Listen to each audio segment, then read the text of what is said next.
This is September 22nd, 2025. I'm Tomlyn Nicholson.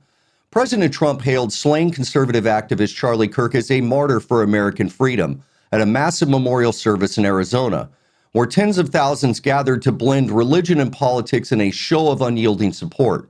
Kirk's widow spoke of finding solace in prayer amid outpouring of national grief, but critics warned the rhetoric could deepen the nation's raw divides. An appellate court ruled that most of Trump's emergency tariffs were unlawfully imposed, delivering a stinging rebuke to his trade war tactics and potentially unraveling billions in economic pressures.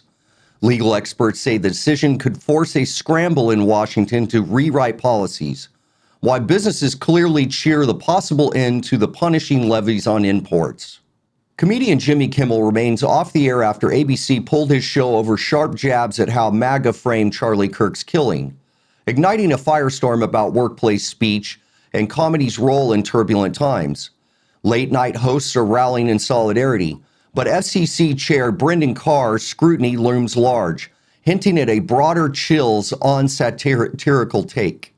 House Republicans unveiled a stopgap funding bill to keep the government running through November 21st, slipping in extra security funding for lawmakers shaken by Charlie Kirk's assassination.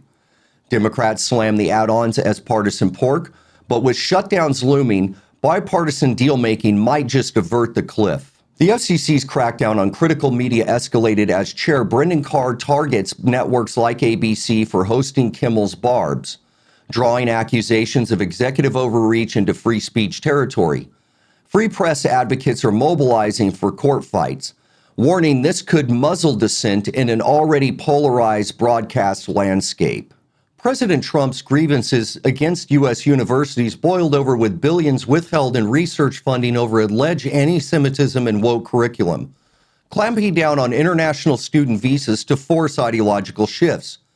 NPR reports that the moves are disrupting higher education's future, leaving academics and innovators caught in the crossfire of political payback. Chicago rejected federal help from Trump amid a bloody Labor Day weekend where at least 58 were shot and 8 were killed, underscoring the city's spiraling gun violence crisis. Local leaders insist on homegrown solutions, but critics say the snub risks more lives as national debates on urban safety rage on.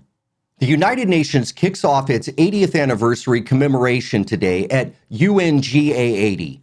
The world leaders reflect on the body's fading clout amid calls for reform in a fractured global order.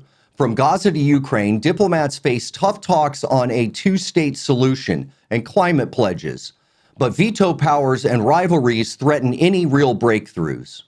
Afghans are pleading for international aid as the earthquake death toll surges past 1,400 and the nation's already reeling from Taliban rule and humanitarian collapse. With aid donations plummeting to just $700 million this year, experts warn women and girls face the worst, stripped of rights in a deepening crisis. A catastrophic landslide in Sudan's Darfur Mountains killed over 1,000 refugees fleeing civil war, compounding famine and chaos in the world's most desperate hotspots. UN agencies are racing to respond, but ongoing conflicts and wrecked infrastructure are turning rescue efforts into a nightmare on the ground.